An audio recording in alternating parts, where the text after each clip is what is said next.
Mencintai Tuhan, berhenti menghakimi, dan menjadi berkat. Shalom, puji Tuhan. Pada saat ini kembali lagi dengan saya Lydia Esther dalam program Living for Christ Indonesia. Dalam program kami akan mengangkat kisah para hamba Tuhan dan kita akan mendengarkan kesucian mereka. Di dalam melayani Tuhan ada mujizat Tuhan terjadi, kesaksian yang luar biasa yang kita bisa dengarkan.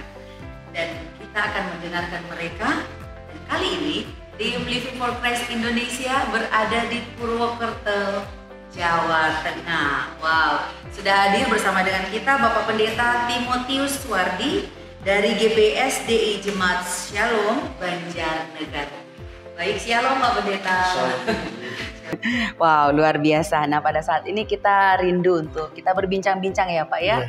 Kita mau mendengarkan kesaksian-kesaksian karena kita percaya bahwa di dalam pelayanan kita pasti ada kesaksian, ada mujizat Tuhan yang Tuhan nyatakan dalam hidup kita. Nah, pada saat ini rekan-rekan Living for Christ Indonesia rindu untuk mendengarkan kesaksian dari Bapak Pendeta Timotius. Dan pada saat ini Bapak Timotius boleh menceritakan kepada kita awal mulanya Tuhan memanggil Bapak Pendeta untuk melayani Tuhan dan panggilan yang Bapak terima saat itu. Boleh Pak diceritakan ke kita? Baik, terima kasih untuk waktunya. Shalom. Shalom. Nama saya Timotius Suwardi yang sekarang melayani di Banjarnegara, GBSDI Jemaat Shalom Banjarnegara. Terima kasih untuk waktunya.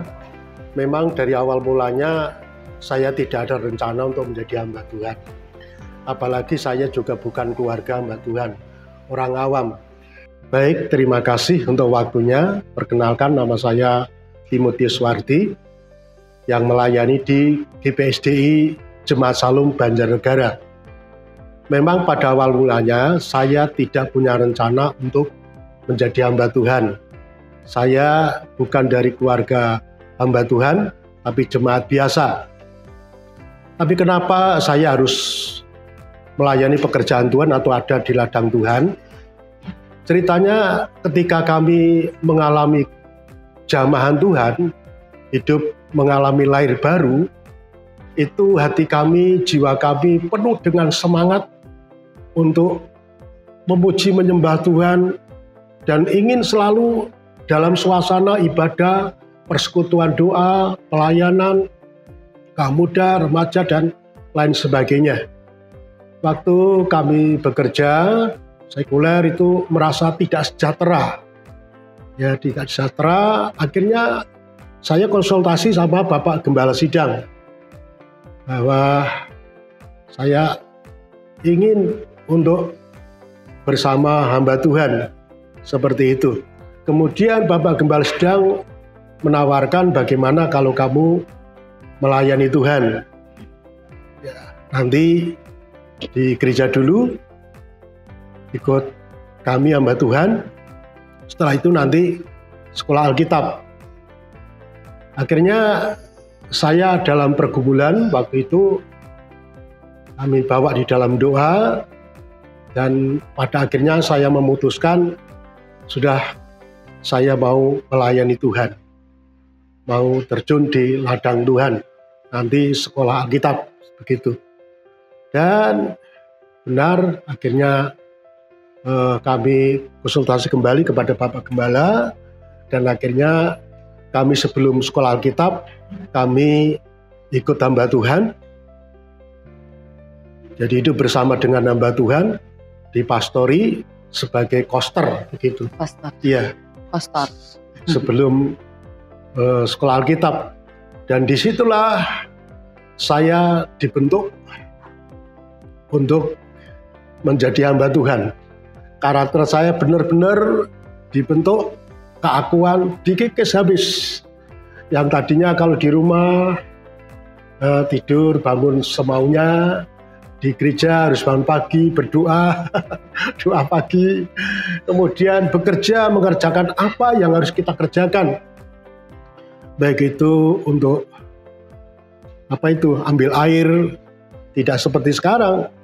Waktu itu ambil air harus pompa, taruh ember, pindah ke kamar mandi seperti itu. Baik itu juga untuk cuci piring dan lain sebagainya di dapur, ngepel gereja, ngepel pastori, semua itu kami kerjakan. Tapi puji Tuhan, saya merasakan kalau memang manusiawi kita, saya renungkan itu tidak mungkin.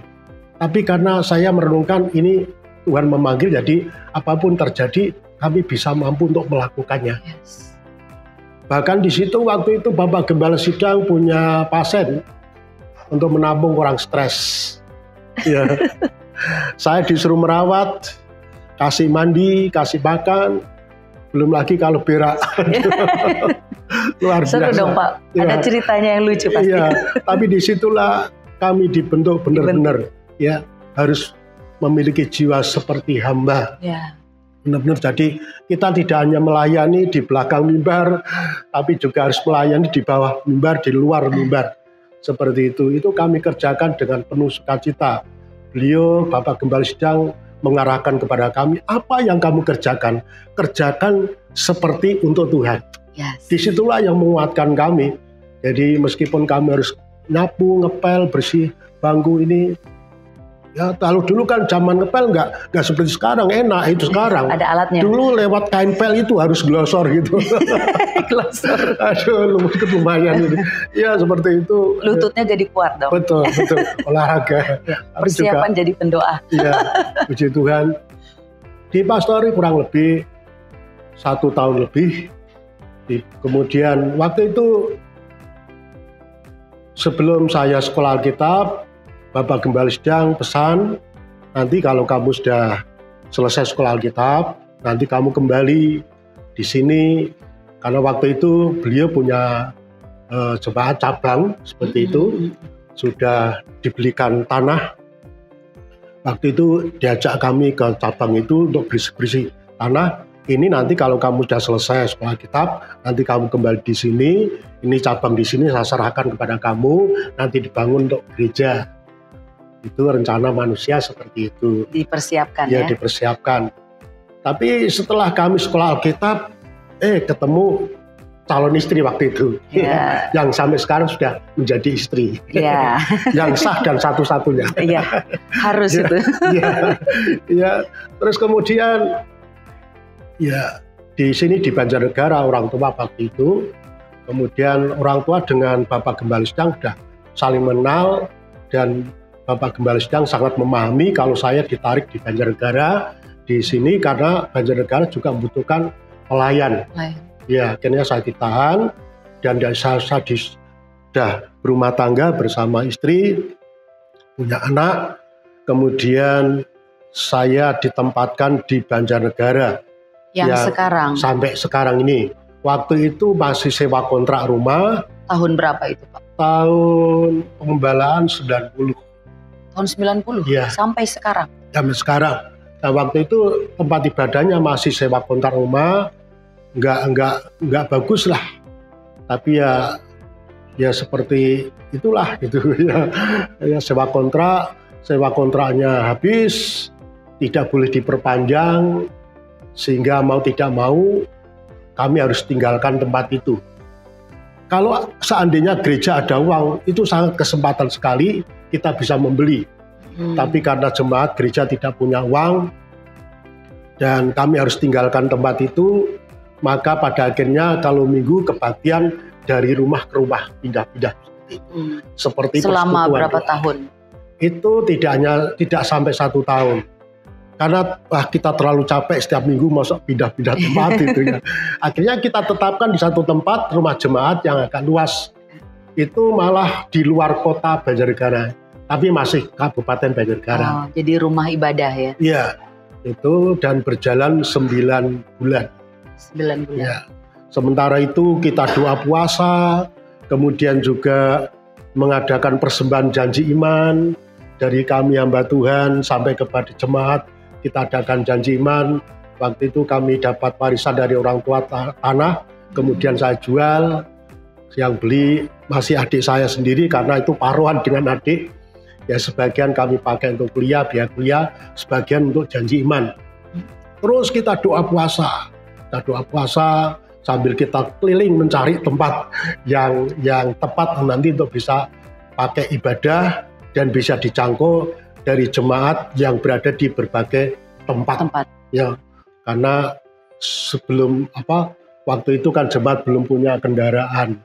Jangankan kendaraan rumah aja juga mereka masih banyak yang sewa kontrak.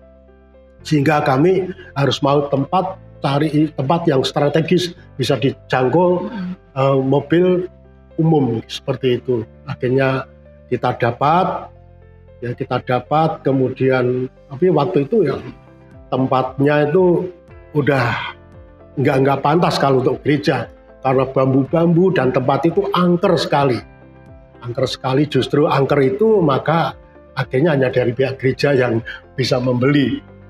Dan sudah kita bangun tahun 97 waktu itu. 97. Ya, 97 kita bangun waktu itu masa-masa krisis ekonomi moneter waktu itu. Iya. Akhirnya terus kita berjalan meskipun belum jadi tahun 97 ya belum ada pintunya, belum ada jendelanya, masih seperti itulah. Ya, waktu Desember terus kita pemberitahuan kepada pemerintah daerah bahwa sejak itu kita adakan ibadah. Pas waktu itu memang dalam rangka Natal. Pemberitahuan kita ke bupati. Event yang tepat. Iya, kita pakai sampai sekarang sementara proses IMB berjalan. Oh, jadi sejak tahun 97 sampai sekarang ada di tempat itu ya? Iya. Tempat ibadahnya. Betul. Nah, kalau sekarang pembangunannya sudah jadi berarti? Sudah, ya. Ya, puji Tuhan, waktu itu belum jadi, tapi ada dari pihak luar yang mengatakan, wah, pokoknya cukup waktu itu di demo juga. Sempat juga? Iya, sempat juga. Itu tahun berapa? Tahun 98 sekitar itu. 98. Ya, 99 juga. Terus waktu itu Bapak Pendeta mengalami itu kan termasuk kendala yang terjadi ya. Ketika terjadi demo, apa yang dilakukan oleh Bapak Pendeta? Waktu itu Tuhan kasih hikmat, yang kebetulan yang demo bukan di wilayah RT kami, tapi wilayah lain karena dianggap di wilayah mereka. Terus kemudian saya mendatangi aparat keamanan RT, kebetulan mereka pensiunan tentara sehingga ya agak nasional lah seperti itu. Yeah. Nah di situ kami datang, kami minta tolong agar supaya suara-suara rencana-rencana yang tidak bagus itu ditahan, ya digagalkan. Kemudian di situ juga kami memberikan kesaksian, kesempatan kami bersaksi. Ya, untuk jemaat kami ada yang tadinya itu ini perempuan punya kanker kulit kepala. Dan gundul gitu, tidak punya rambut, dia pakai kerudung, tapi membawanya Alkitab. Untuk menutupi karena dia tidak punya rambut. Gitu. Betul. Ya. Sehingga kalau pulang dari gereja ditanya, kamu Muslim atau Kristen? Muslim kok bawa Alkitab. Tapi kalau Kristen kok pakai tudung gitu. Terus dia saksi juga. Jadi bersaksi gitu ya? Bersaksi. Terus banyak hal juga saya sampaikan. Kemudian juga saya minta tolong supaya ya rencana tidak baik itu jangan sampai berlanjut lah seperti itu. Kemudian akhirnya tetap damai, pekerjaan Tuhan tetap berlanjut, sehingga waktu itu juga orang-orang yang ingin macam-macam berbuat jahat ya nggak tahu itu Tuhan singkirkan lewat mereka meninggal dunia seketika seperti itu. Bahkan orang yang tidak mau tanda tangan adanya gereja di situ pun disingkirkan sehingga gereja tetap berjalan terus berlanjut. Nah, di situ juga banyak tantangan-rintangan yang harus kami hadapi. Yang puji Tuhan berkat pertolongan Tuhan ya pembangunan tetap berjalan dan proses IMB tetap berjalan waktu itu. Meskipun belum ada peraturan SKP 2 Menteri persyaratan 60-90, tapi untuk lingkungan tetap aja ada. Nah, tapi puji Tuhannya ketika kami datang kepada mereka, ya orang-orang Muslim juga mereka mau tanda tangan. Iya. Itu yang kiranya itu kalau bukan campur tangan Tuhan sangat-sangat tidak mungkin. Betul. Itu Ada seperti campur tangan Tuhan. Iya. Jadi terlihat dari awal pembelaan Tuhan yang terjadi Iya. dalam kehidupan Bapak Pendeta Timotius ya luar biasa. Nah, ketika Bapak mengalami setiap tantangan, kalau dipikirkan secara manusia, wah, melayani Tuhan ini tapi tantangannya berat sekali gitu. Iya. Apa yang membuat Bapak bisa bertahan untuk menghadapi tantangan? Ya terus terangnya kami mengandalkan Tuhan lewat kami doa dan puasa. Yes. Sampai sekarang pun hanya itu yang kami andalkan. Betul. Iya, karena dengan itu terbukti semuanya dapat teratasi. Karena itu sebagai ketergantungan kita kepada Tuhan. Sebagaimana salah satu jemaat yang ada di dalam kitab Wahyu, kekuatan kita tidak seberapa, tetapi dengan ketidakseberapa kekuatan kita, hendaknya kita benar-benar mengandalkan kuasa Tuhan. Yes. Itu kuncinya ya Pak. Iya. Berdoa dan berpuasa. Iya. Wow, luar biasa. Ini hamba Tuhan yang sudah dipakai oleh Tuhan, dan kuncinya tidak ada yang bisa kita lakukan selain berdoa dan berpuasa ya. Karena jenis ini tidak akan bisa kita atasi selain berdoa dan berpuasa. Dan kita percaya bahwa Tuhan selalu menjawab setiap doa kita. Iya, karena Amen. banyak juga kesaksian-kesaksian dalam Alkitab kan. Itu orang Yahudi, orang Yehuda, mereka terancam mau dilenyapkan dari muka bumi. Esther juga menyerukan untuk mereka doa puasa ngebleng 3 hari 3 malam. Wow. Dan juga banyak kesaksian yang lain. Maka kami pakai itu. Yes, betul. Apa yang menjadi visi dan misi Bapak Pendeta untuk melayani Tuhan? Ya, visi dan misi hidup bagi Kristus mati adalah suatu keuntungan. Wow, luar biasa. Hanya itu. Seperti Rasul Paulus. Ya. Hidup bagi Kristus. Ya. Karena sebagaimana Tuhan tetapkan kita, bukan kita yang memilih Tuhan, tapi Tuhan yang memilih kita, agar supaya di mana kita Tuhan tempatkan, kita harus buah, dan buah kita itu harus tetap. Amin. Ya, ada buah pertobatan, ada buah Roh Kudus. Yes. Jangan sampai hari ini kita berbuah, besok nggak berbuah. Nanti Tuhan bisa marah. Yeah. Ketika Tuhan melihat pohon ini ara, ya waktu itu kan pasti tahu sendiri lah ya ceritanya ya. Waktu Tuhan mengambil pohon ara itu dengan harapan supaya ada buahnya, enggak berbuah. Akhirnya apa yang terjadi? Kutuk yang diterima. Ya, padahal waktu itu mereka bukan mereka. Padahal waktu itu sebelumnya kan pohon ara itu sudah berbuah. Ya, tapi untuk mengatakan tidak akan berbuah lagi. Ya, jangan sampai kita menjadi orang-orang percaya, orang-orang Kristen yang tidak ada buah pertobatan, tidak ada buah Roh Kudus. Nanti Tuhan bisa marah, dan bukan yang baik kita terima, tapi yang buruk kita terima. Itu jangan sampai kita mengecewakan Tuhan, karena Tuhan sesungguhnya tidak pernah mengecewakan. Betul. Karena hidup kita hidup untuk memberi buah ya. Betul. Bagaimana orang lain bisa menikmati buah kita. Dan yang menjadi pertanyaan adalah buahnya yang bagaimana? Buah yang baik atau buah yang buruk gitu ya. Harus yang baik. Amin. Ya. Haleluya. Ya betul, memang harus, terutama di lingkungan keluarga kita, itu harus bisa merasakan. Betul. Mereka harus bisa merasakan. Iya. Istri dan anak-anak kita. Betul. Kalau sekarang ini sudah punya cucu ya. Oh, udah punya cucu? Sudah, Wah. 5 cucu saya. Nah, dalam pelayanan Bapak yang di Banjarnegara ini kira-kira sudah berapa jemaat Pak? Kalau kami di daerah itu sekalipun tambah tidak terlihat, karena setiap tahunnya Bergantian gitu? Iya. Oke. Kalau Kira-kira nggak berapa kuliah, kakak? Kalau sekarang sekitar 20 kakak. Wow, luar biasa Pak. Ya, ya kalau kumpul ya, karena itu kami di daerah itu terus mengader.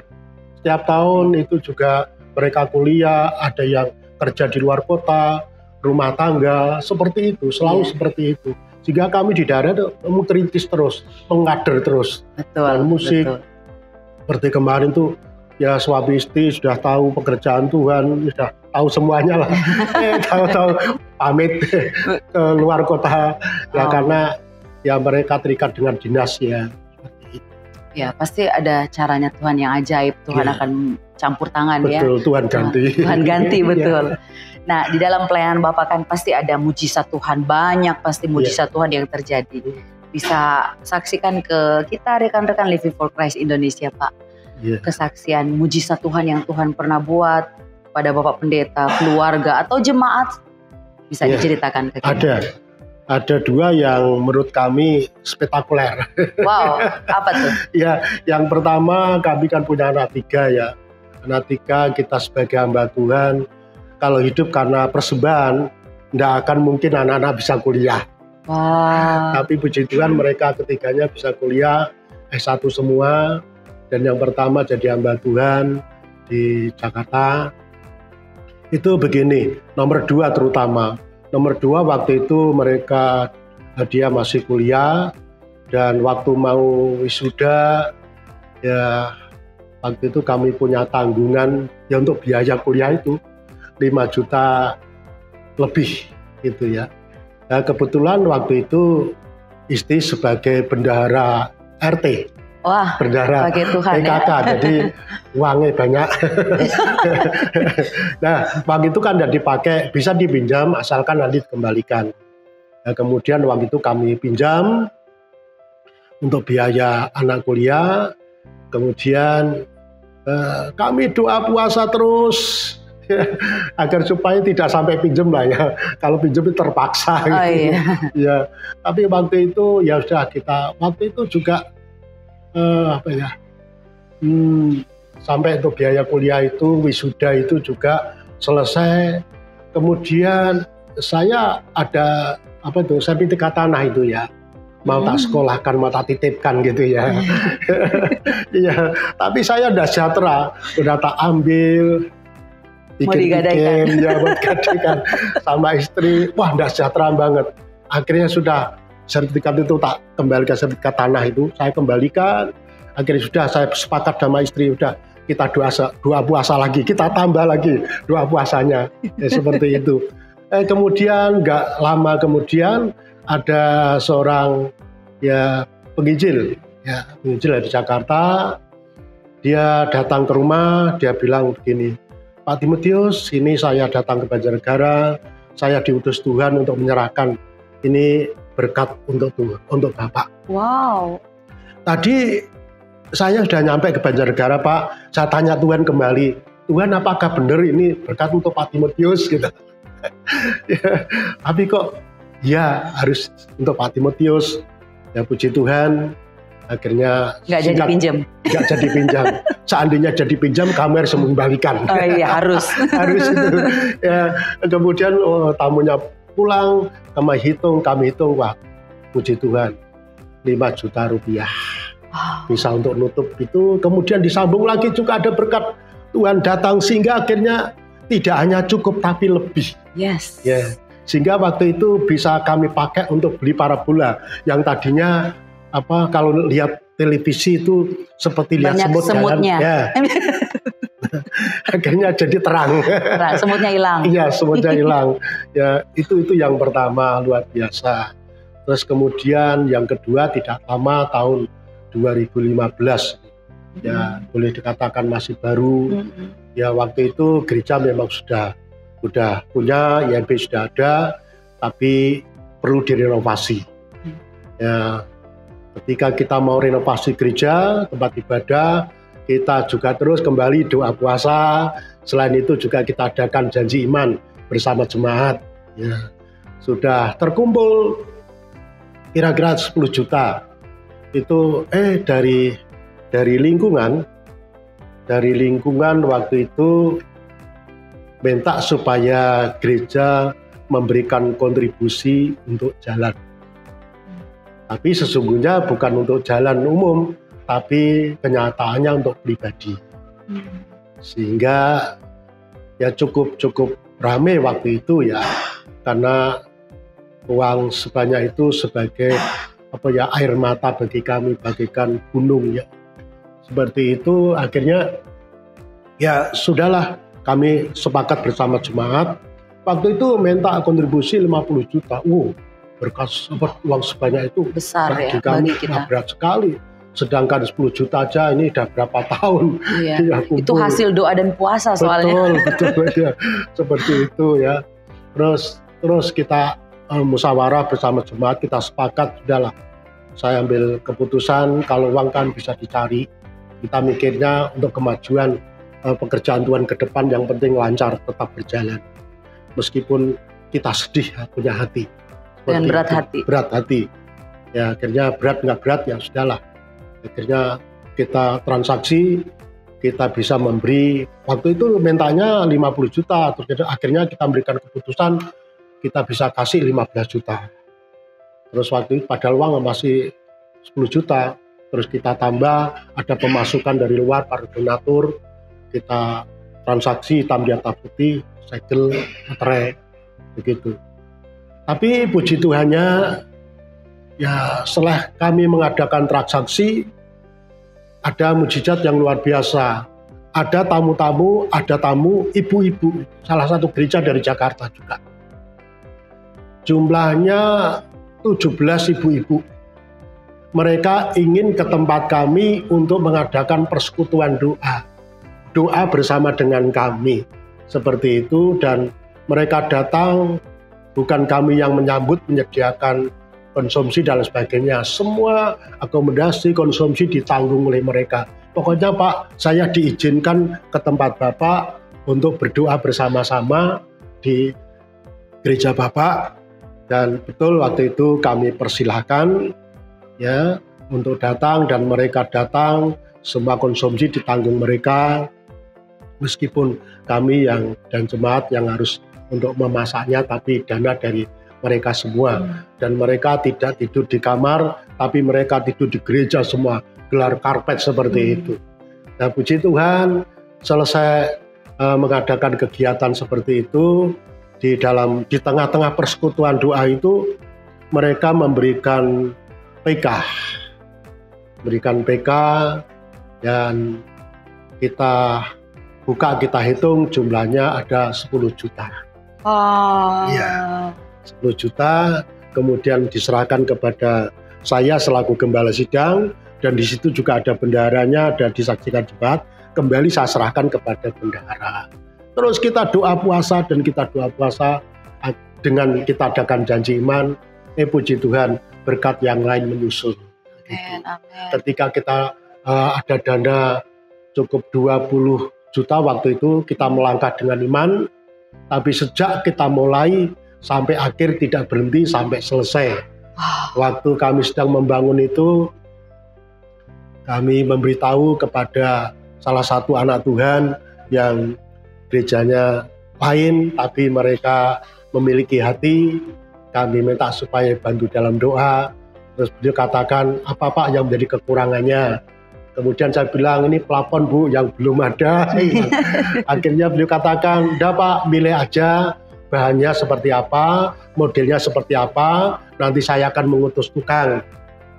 Betul itu, akhirnya beliau mengutus tukang, dan saya minta bahannya seperti ini, kemudian model plafonnya seperti apa, begini, dan saya ya tahunya selesai jadi baik seperti itu. Selesai juga ya. Itulah dua kesaksian yang menurut kami spektakuler. Karena secara manusia tidak mungkin, tapi bagi Tuhan segala sesuatu yang tidak mungkin menjadi mungkin. Amin. Ya, selain bisa selesai pembangunan tempat ibadah, Tuhan kirim juga bonus yang lain. Meskipun tidak baru, meskipun second kendaraan, Tuhan juga perlengkapi. Luar biasa, Tuhan tidak pernah akan mempermalukan anaknya ya. Tapi bersama dengan Yesus kita bisa melakukan perkara yang besar. Betul. Nah dengan mujizat-mujizat Tuhan yang terjadi kepada Bapak Pendeta Timotius dan jemaat, nah ada nggak kerinduan di hati Bapak Pendeta saat ini yang Tuhan taruh di hati Bapak? Pasti ada Bu, karena selama Tuhan masih memberikan kesempatan untuk kita, ya kita tidak merasa puas dengan apa yang ada. Tapi kita punya kerinduan bisa memenangkan jiwa sebanyak mungkin. Amen. Dan nanti untuk tempat ibadah juga bila perlu diperluas seperti yang Tuhan kehendaki. Seperti itu. Amen. Karena di Banjarnegara ini, Kabupaten Banjarnegara terdiri dari 20 kecamatan. Dan saya apal untuk menyebutkannya, karena terus kami bawa di dalam doa. Ya, dari ujung timur sampai barat, utara sampai selatan. Agar supaya kuasa Tuhan bekerja, karena yang bisa kita lakukan ya itu berdoa, karena untuk sekarang kan untuk penginjilan kan tidak mudah, peraturan begitu ketat sekali, nanti disangka kita kristenisasi. Biar kuasa Tuhan yang bekerja. Amen. Sehingga kalau kuasa Tuhan atau Roh Kudus nanti bekerja, maka Roh Kudus ini akan menginsapkan orang dari dosa-dosa mereka. Dan puji Tuhan saat ini kami juga sedang mendoakan seorang istri seorang penghulu. Itu kalau bukan kuasa Tuhan, dan disitulah kesempatan bagi saya untuk bersaksi, untuk memberitakan nama Yesus. Rasanya bagi kami kalau bisa memberitakan nama Yesus kepada orang lain itu lega, plong banget rasanya. Biar keselamatan juga. Adapun mereka nantinya mau terima Tuhan, percaya sama Tuhan, itu udah kita serahkan sama Tuhan. Bila Roh Kudus yang bekerja. Amen. Misalnya kita hanya menyampaikan saja, karena firman Tuhan mereka bisa bisa mendengar karena harus ada yang menyampaikan. Tumbuh iman itu karena mereka bisa mendengar, Amin. Puji Tuhan. Wow, luar biasa.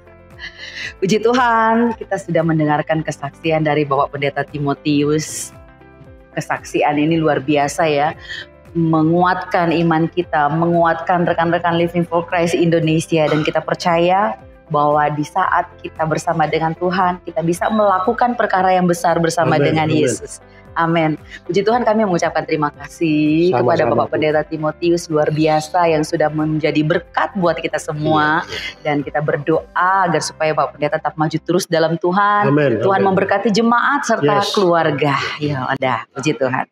Sahabat Living for Christ Indonesia, kita sudah mendengarkan kesaksian yang begitu luar biasa dari hambanya yang Tuhan sudah utus, yang Tuhan sudah panggil untuk melayani Tuhan. Dan kita percaya apapun yang kita lakukan, kita bisa melakukannya bersama dengan Tuhan. Bagi Bapak Ibu yang rindu untuk memberkati pelayanan Bapak Pendeta Timotius, kami memberikan kesempatan kepada Bapak Ibu untuk bisa mengirimkan persembahan kasih saudara ke nomor rekening yang sudah tertera. Dan kami percaya bahwa Tuhan Yesus selalu memberkati, dan Tuhan memberkati orang yang memberi dengan sukacita. Puji Tuhan, maju terus dalam Tuhan. Tuhan Yesus memberkati. Shalom. Only